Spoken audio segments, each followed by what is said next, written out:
Hello, everyone, and welcome back to Trekyards. He's Commander Cocking. He's kind of Foley, and he thought he was going to catch me out, but he didn't. Ha! Ha! I try sometimes. All right, guys. Today we're going to be talking about an STO ship, or are we? Is it the other Enterprise? Another Enterprise is an STO, I guess. Today's episode is a special request from one of our Patreon supporters, Frederick Duran. Yes, he wanted us to talk about the Titan, and specifically the one in Star Trek Online, as it's one of his favorite ships. Now, we say version, you mean variant, because STO is known for making good original versions, as well as good custom versions, as well as good paint job versions, and this is one of their redesigns. They're very good at making faithful versions of things, whereas other modern Trek tends to do their own thing, kind of push aside the legacy factor and the evolution factor, and the STO team was very well known for doing sort of very well-fitting pieces, and so this is a more modern Titan. Honestly, I really like the feel of this one. It feels a little bit slicker and a bit more... It's sleeker, not slicker. Sleeker. A little sleeker than the other one. The STO guys do a wonderful job, and I do like the... Like I was talked about many times with the STO ships, the darker highlight panels. Like, they just really pop. This one has the registry and the name on the side of the ship. I believe the original Titan has it on the front, if I'm not mistaken. Thing for me, but, you know, not too big of a deal. It looks good, and that pod, the sensor pod, looks very advanced and very sleek, so very nice. It's lost a certain amount of identity, I think, by doing this. It's blended in more just to, it's a STO ship with pieces, especially since the nacelles are very similar to multiple we've seen before. As we review more STO ships, we see the same design features, so that just feels very normal, and there's not too much you can do to the saucer per se, and that pod feels slightly more gimmick than function. It looks like a big arboretum, like it's a big skylight. It's not connecting to me as to why you need such a massive glowy open bit. Well, I mean, we've talked about before, like even with the Nebula and stuff, there are different pod attachments. It'd be cool if there was like a weapons pod for up there, or this is probably like a sensor pod, which we, you know, if it's a science vessel, it's designed to be scanning long range and things like that. So I could buy that. This doesn't really have that feel to it though. With the it looks glass, like it looks like an observatory of some sort, which is interesting. Not that I don't dislike it. I don't dislike the look. I just don't understand it. It's missing any sort of... Like, if that front blue bit was a visible chunky deflector, you'd be like, ooh, this is like a custom deflector coil unit. It's like, ooh, wow, that's all one big deflector. And this is obviously one of the caveats with Star Trek Online. They have a limited polygon count, limited texture, and so they can only go so far. It's amazing what they can do with that. But let's go to the second picture, just kind of get a more overall view, and then we'll start comparing the two. So this is the back view. I think this looks nice. I think this actually helps a lot with giving it more identity. The pylons are much different, they're much more beefy, but well integrated. Weird shape, but it really works. The pontoons look great. Different angle, it looks like much more hard angle. The neck looks a little bit different. And I think this also integrates with the nacelles better, the way it's kind of harder, flatter lines. I think this feels more cohesive. I like what you said about the struts. They do feel a lot beefier and a lot more, you know, sturdy, and also the way the nacelles are attached. They're attached straight out as opposed to kind of angled down like the Titan is. That's true. Didn't think about that. Yeah. Discovery again. Yeah. Which kind of gives it a different look. Yeah, Discovery, or even the Intrepid class. You know, kind of straight out. Although if you did just fill in the bits to the bottom of the pontoons, it would just be a Discovery feeling secondary hull, almost. Now the odd thing to me is the impulse engines here. How they're not. Well, it's space. It doesn't really matter, but they're not pointed straight back. They're kind of off to the sides, which would give you a cool vectored thrust, like, because they're both pushing inward and forward, so you'd think that would be good enough. I just think structurally it looks kind of odd. I would kind of redesign those a little bit. Well, it looks more forced than reasoned. I mean, it doesn't look bad. It just looks kind of odd to me. I do like the window detailing on the neck, how that wraps around. That looks really stylish. And also the big shuttle bay door and the landing and staging area. That looks very functional. Like you can get some work bees lined up there. You can, and I guess protecting them from, you know, when they're coming to land from enemy fire. I don't know. The pontoons on the Titan seem to be gone now, because that was a big thing that we talked about with Sean Turnjoe.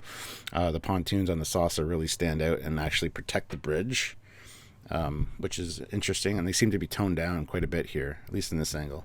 And just briefly before we go to the comparison picture, I would call the back, the shoulder blade section, very sharp, both in actually the lines, but also in how crisp it looks, in a good way, and you can often have two whatever, but this looks nice. But let's jump straight to the comparison top view. Now this is, caveat, this is the Tobias Richter model, which is the highest end version of the Titan, which was used in Star Trek Online calendar, Star Trek Ships of the Line calendar, etc. So it's, caveat slightly different, but the STO one is no more detailed than this. And since their version is just an interpretation of this version, I went straight back to the original version that Tobias did. Wow. It definitely feels like a evolution of the design for sure, and not the same ship. Yeah, like the pylons are substantially more beefy. The pod sleeked down a little bit, moved forward a tad. The registry is on the front on the Titan there. I don't know. I like the STO version quite a bit. Well, like I said, I think it's lost a lot of its personality. I mean, the Titan is an odd one, but it's a uniquely odd one. Even though in itself it's uniquely odd by combining other things. The way that back bit goes out so far, the way the pontoons are, the way the saucer, and even in Tobias' model is not anywhere close to a perfect circle or sphere or anything. The STO one just feels very integrated and much more normal. It's definitely a refined version. Like you said, the back part sticks out further on the Titan. It feels more like a battleship version. It feels like more like a post-Nemesis tactical iteration where they know, we don't need to have this, and this, so let's do this, and this, and this. Which, exactly. Yeah. They took the original design and made it, a little bit more beefy. Because honestly, the back, the secondary hull is the same length and shape. Just the struts where they attach are bigger struts, so it looks shorter and things like that. So I wasn't thinking that, but actually I think it's probably a little bit longer, but I think also it's a bit of an optical illusion, isn't it? It's a little bit of a trick of the eye. But I do really like with a registry where it's supposed to be, loud and proud on the front. When you move them to the sides, I mean, the first time I saw that was the Bonaventure, which was in the Ships of the Line calendar. And subsequently on the Eagle Moss ship. The Shinjo as well. Speaking of Eagle Moss code, link down below. Save yourself some money on Eagle Moss. Go. But no, I'm not a fan of them on the sides and so small. It's like that's not what registries are for. Registries are supposed to be like, hey, look, I know what ship that is. But let's jump to picture 3, which is the bottom view, which we have not even remotely looked at yet. And I think it's a great view. Honestly, though, it does feel like a Discovery variant with how the deflector looks, the nacelle looks, the pylons look, obviously the saucer is different. But that, to me, if that was a Discovery, I'll be quite happy. I'll be honest with you. Absolutely, 100% agree with you. Especially now that the shapes on Discovery have been refined a bit because of the refit. That front deflector, those nacelles, absolutely. It seems like that was kind of a design, influence. Well, we don't know how old this is. I think this came out before season 3. Probably, yeah. But I'm just saying, if you didn't know any better, it would look like... I'm not a big fan of the saucer, though. Honestly, like that cutout at the front, that's kind of becoming a trend now. We saw it in the NX-01. We saw it in the Akira. We've seen it in, things like the Enterprise J, a little bit differently designed. But I'm not a fan of the cutout in the front of the saucer like that. Unless it's some purpose, like if it's a shuttle bay like on the Akira, a deflector. I kind of like the deflector idea. But overall, just having a cutout or a shape like that in the front for no particular reason bugs me. I actually don't mind the fact that even though they don't work scale-wise, the visible torpedo launchers above the deflector, that's a STO trope of, well, that's how big the blinkies need to be to have weapon pods, even though they should be quite a bit larger and more distinct. But I kind of don't mind how that's designed, even though it's very, abruptly connected. I don't mind it. It's interesting to me. I agree. I think it should go under a little bit of refinement to make it more realistic. Like you said, bulk them up a little bit. But I do like the way that's kind of stepped from the torpedo up to the other ones. Like, that's kind of neat. Now, if we go to the top and side view, the side view is really elegant and really nice. Like, that new pod is quite sleek down. It looks really... And actually, again, this looks a lot like Discovery from the side. Especially with those long... The nacelles seem longer than than they do from the top. But it definitely has a Discovery feel to it, for sure. I'm very impressed with the profile of it. It looks really... But see, I'm the same thing with the 2009 JJ Enterprise Ryan Church version. From the side, I think it looks kind of cool. My issue here with the pod, again, is that it's so thin. It's a deck, and you would say 2 decks, but you can see there's no room at the top. I don't understand. I guess just one big sensor array, but it feels so limited function. I know it's the future, but it's such an afterthought. Honestly, just remove it. Honestly, remove it or put a big AWAC pod. Or a third nacelle. Ooh, this would look great as a dreadnought. It would.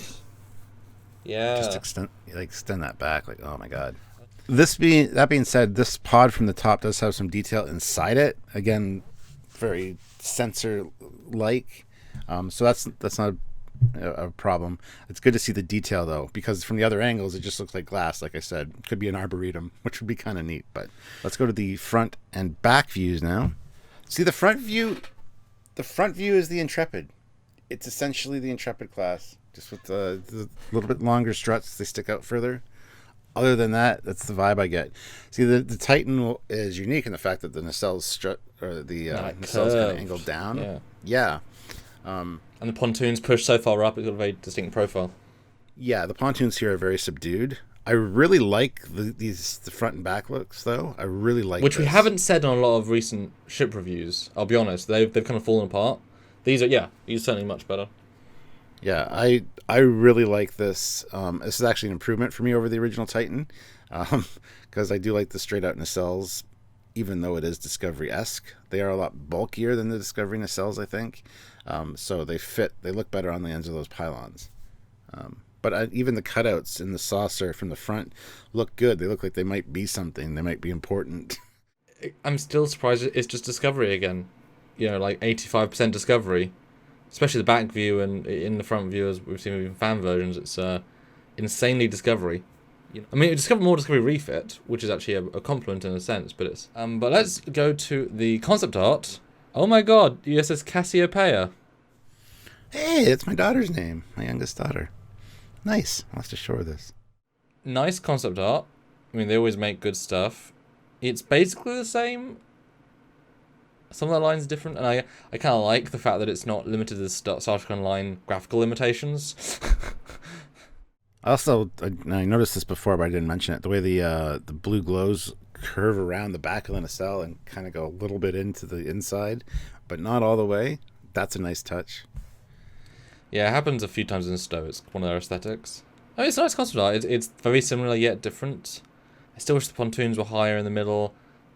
I like the top pod more here, although I still wish it was about twice as thick. One thing I like more about the concept art is the front of the saucer. It's got a point to it. When you go to the top view of the actual one, they've straightened that out. If that was pointed, I think I'd like it a lot more. I don't know why they made that decision, but I think the point looks a lot better. Gives it a focus forward. I also like how the nacelles look more with the visible interior facade domes and the way there's iteratively glowing bits in the coils. You can actually see the coils rather than just blue glow. I think that's a really nice... It gives it so much extra depth and life. Yeah, and even the front part has like a cowling look. Like if you look at the underside of it there, it looks like there's like a vent almost at the back of the cowling. They've kind of refined those shapes in the actual finished one to just be like all one piece, which both look good, but I really like the cowling look, honestly. But then we go from the concept art back to a very similar view of the original, and there she is. Yeah, a very same yet different, which is a hard thing to do. Certainly nice, although it's personal preference. Yeah, I mean, obviously in the plethora of starships, it's not either our favorites, but there's a favorite for a reason. So it's kind of interesting to see like what the alternate is. Well, guys, hit that like button. Don't forget to comment down below what you think of the Titan. And Frederick, I hope you enjoyed this look at the ship you requested. I didn't know that there was a different STO variant, so I really appreciate the fact that we got to take a look at it. We'll see. I got to play Star Trek Online more, is basically what it boils down to. I'm sure Thomas and the team would enjoy that. We got Stuart's time. But anyway, yeah, so leave a comment down below what you think of the Titan and what you think of the STO version. Which do you prefer? Things like that. Have a discussion. And if you want to join us for discussions, you can do so a couple times a week, which Sam is going to tell you about right now. We do lives with you, with us, live. Makes sense. Where you join us and talk to us about the topic we're doing, or you can just throw in random comments and questions as well. It is an open forum, but we love having those little focused discussions, often top 10s, often episode reviews, often breaking news, etc. And during those, we love you to super chat. Those are a great way of having direct one-to-one communication, or one-to-two in this case. Although you can just do a private to Stuart message and I'll look away. I mean, it's fine if you want. And those super chats are the cornerstone of our income, because this, all this content's free, which we love. We never put stuff behind a paywall. But, if your support is there, we can keep going, and we have been able to keep going for years now. So if you continue, we will continue. And boy, there's a lot of Trek on the horizon. So that's my bit of spiel, Stuart. You can take over. That's right, guys. If you are interested in Eagle Moss ships of the Titan, maybe the STO line will eventually come out with this one, click the link down below. Go get yourself some Eagle Moss ships. Save yourself some money using the discount code Trekyards10. And don't forget to check out all the other videos we've done on the Titan if you're interested. Like I said, we got the designer on, Sean Turinjo, and we've talked to him quite a bit. So go check those out. Do a search for Trekyards Luna class Titan, and you'll find those. And hopefully you enjoy some older Trekyards content. But stay for more and subscribe and all that jazz. You know the routine. So until next time, guys, I'm Captain Foley. And I'm Connor Holmes. Bye, guys.